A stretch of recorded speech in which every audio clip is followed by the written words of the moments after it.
the NBA right now, and let me see what you all think about this. I want everybody to comment and let me know. They got this new rule so that you got to play 65 games in order to qualify for any awards like All NBA, MVP, Defensive Player of the Year, all that kind of stuff. And the players, are getting fed up. The players are just being irrational. And I'm trying to figure out why the players are, well, I take that back. I know why the players are upset. But the players did it to themselves, people. The players did it to themselves. Now, I'm not saying they started this whole load management thing. I made a post about it, and I basically said, look, this was started way back when Greg Popovich did this. Y'all remember when he sat and sent home Tim Duncan, Manu Ginobili, Danny Green, and Tony Parker? Y'all remember when he sent them home on a Southwest flight, no less? Like, I didn't even know Southwest had room for Tim Duncan to sit, but that's neither here nor there. But remember, they sent him home, didn't want him to play on a nationally televised game. Nope, not doing it. That's when all of this started. And the players just took that and took it to the extreme. They said, well, if a coach can do it and we're not hurt, then why can't we just do it ourselves? That's what has happened. A coach has decided that, you know what? They don't need to play. And the players said, thank you very much. We'll pick it up where you put that down. And we're just going to take this to a whole nother level.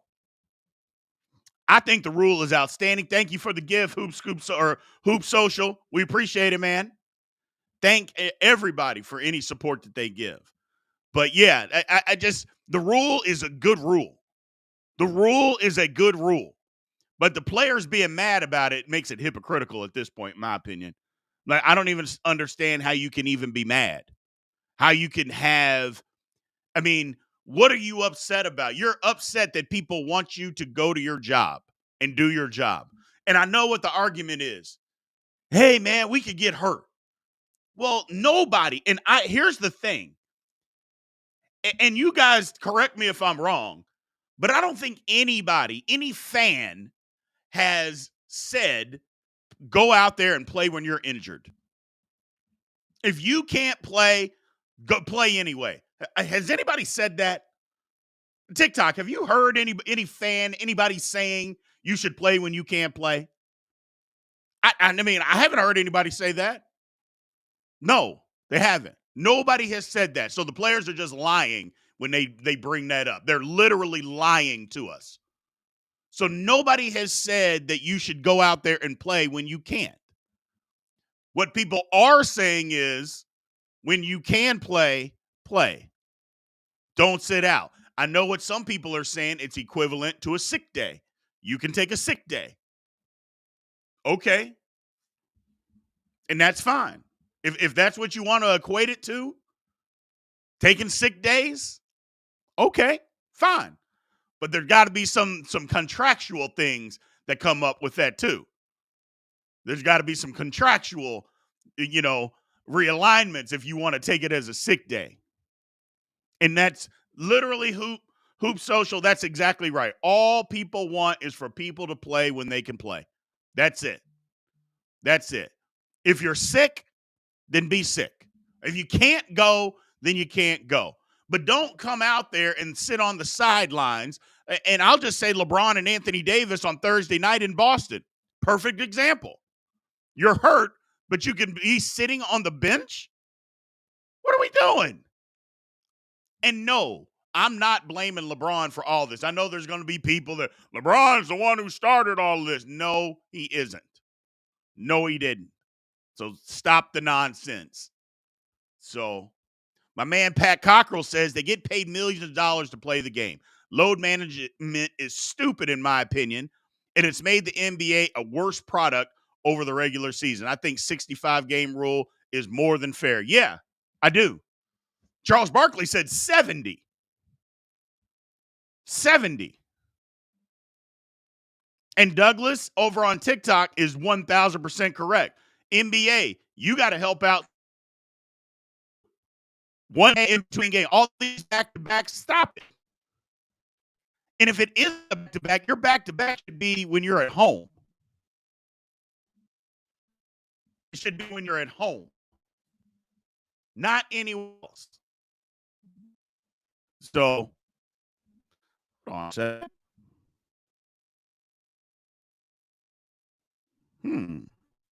Oh, well, something's going on. But yeah, you absolutely should be sitting on the bench. Look, if you're not playing, I don't want to see you. If you can't play and you can't go, I don't want to see you. So that's all my thing is. Somebody said if you can TikTok, you can play. I love it. I love it. I just in the NBA, like I said, the NBA's got to help out too. NBA, if you want to put back-to-back games, fine. Then the back-to-backs have to be when the team is at home. Don't be having somebody play in Houston one night and then going to Atlanta the next night. No, stop it.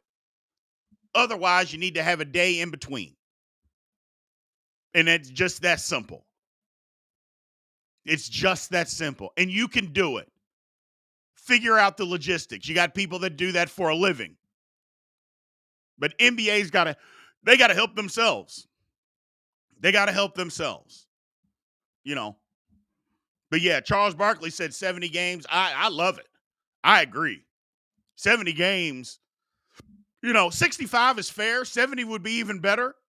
And again, and I know what people will say. Well, what if somebody's really hurt and they have to sit out 2 months? Okay. Nobody's saying that you can't play if you have to sit out 2 months. But the guy that sits out 2 months, is that the MVP anyway? That's what I'm talking about. If you have to sit out 2 months, you set out, I don't know, let's just say December and January. Are you the MVP of the league? If you're having to miss 25 games or 30 games? No, you're not. You're not. I'm sorry. Availability is a skill. Now, can you help getting hurt? No. I mean, nobody wants to just be hurt. But availability has to matter. If it doesn't matter, then what are we talking about? That's my whole thing. Nobody holds you accountable for getting hurt. They're not saying, oh, man, you just want to be hurt. Nobody's saying that. But at the same time, it's like, look, if somebody can play and you can't, who would we rather have? The guy that's always hurt? I mean, Kawhi Leonard is the perfect example. Kawhi Leonard is going to get, I shouldn't say is going to get hurt. He's been hurt so many times in the past by playing basketball. He's been hurt. But he's also Kawhi Leonard sat out damn near a whole season. And it still wasn't able to help him. He still couldn't save himself. That's all I'm saying. If guys are hurt and they're going to get hurt, then what are we doing? Evan Cockrell, the best ability is availability. I 100% agree. Rule or not, says my man Austin on YouTube, anyone playing less than 65 games is not the MVP or any kind of player of the year. Couldn't agree more. Couldn't agree more. Guys, look, and then the argument is, like, I got into it the other day online with somebody that was saying, the guys that played back in the 80s and 70s and 90s, when they played in all the games, that's so overblown and overrated. I'm like, how is it overblown and overrated? Either they played or they didn't.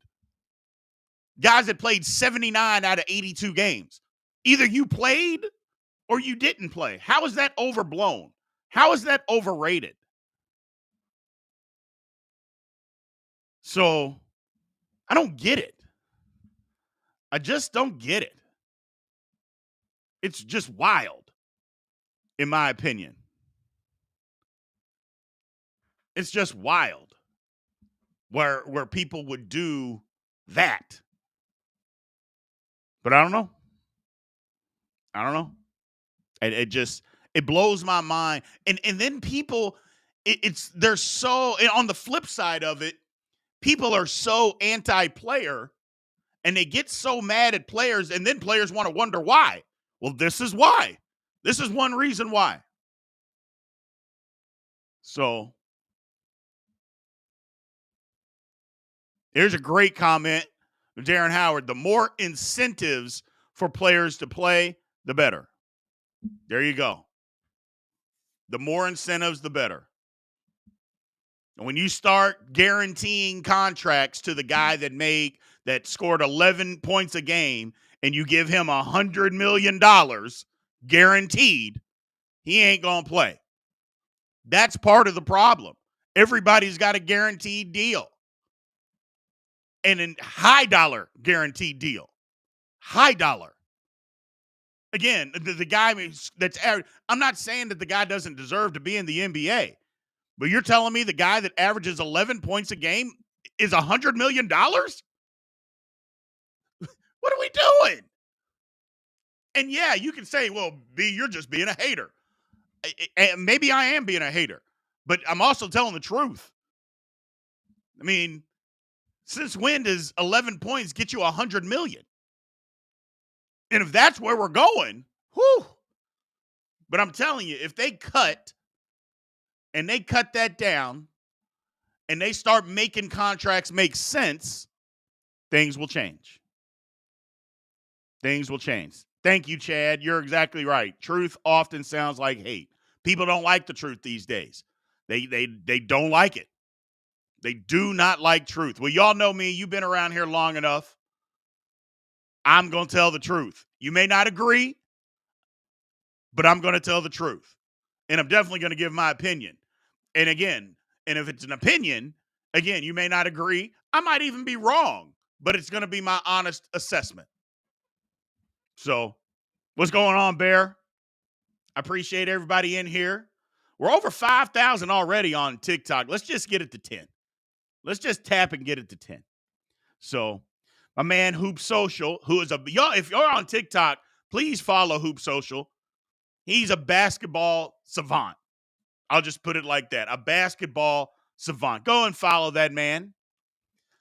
So, is this one of the unintended consequences of player empowerment? 1,000% Hoop Social. 1,000% this is a consequence of player empowerment. Now, here's the hypocritical side of me.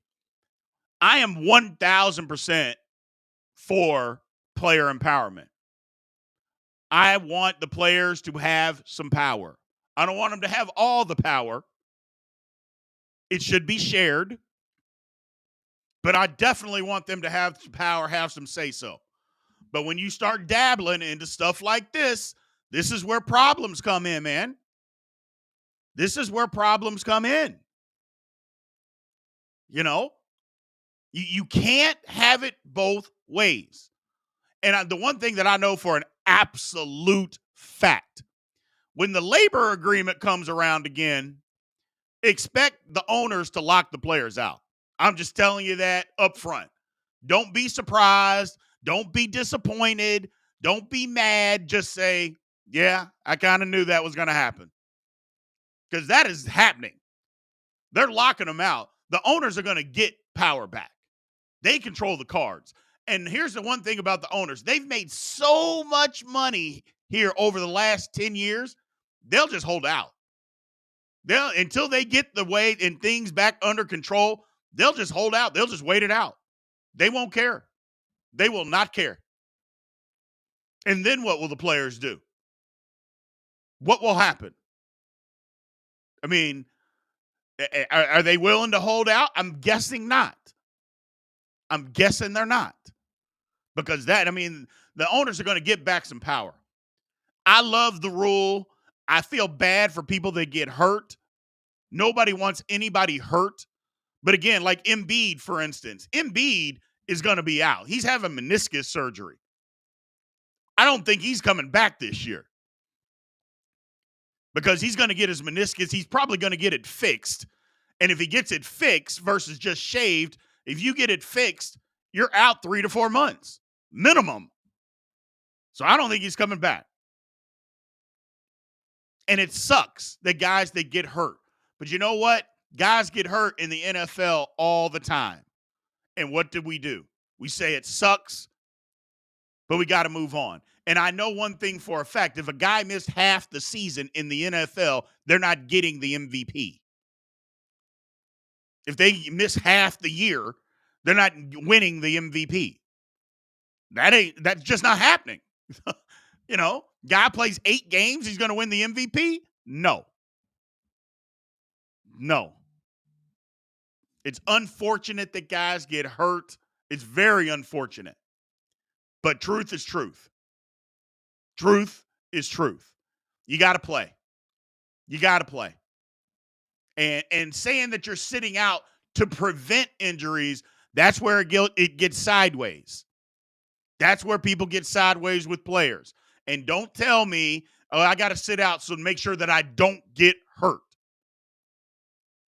Where guys in previous years, and you can say whatever you want, but the technology in the 70s, 80s, and 90s wasn't near what the technology is now. And those guys played, and you can say whatever, because back then everybody was playing so they could eat. 70s and 80s and 90s, guys weren't making, $100 million over 3 years. Those guys were playing so they could eat. There's a huge difference. And I'm a big pave the way type of guy.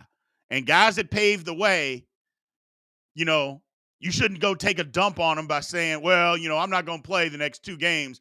I might have had an injury. I don't want to get hurt, so I don't want to push it. I mean, that's just me, though, man. That's just me. Maybe I'm wrong. I don't think I'm wrong. And if I am, you can tell me, but I think I'm right.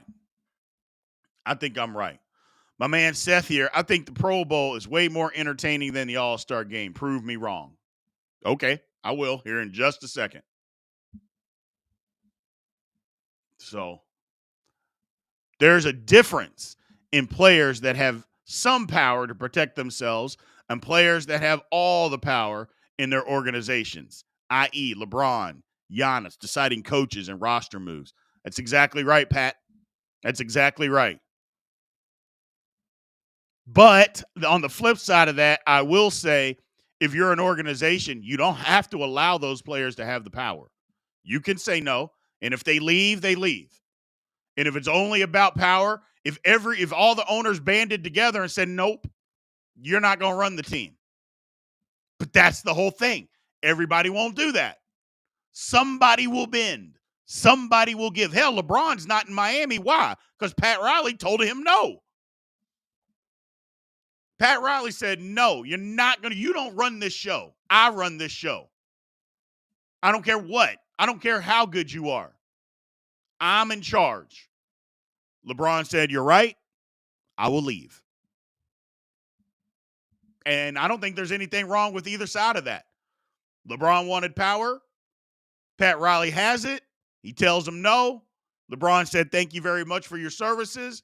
I'm not going to ask for a trade. I'm just going, when my contract's up, I'm leaving. Because I want to go where I can have some power. So it is what it is, people.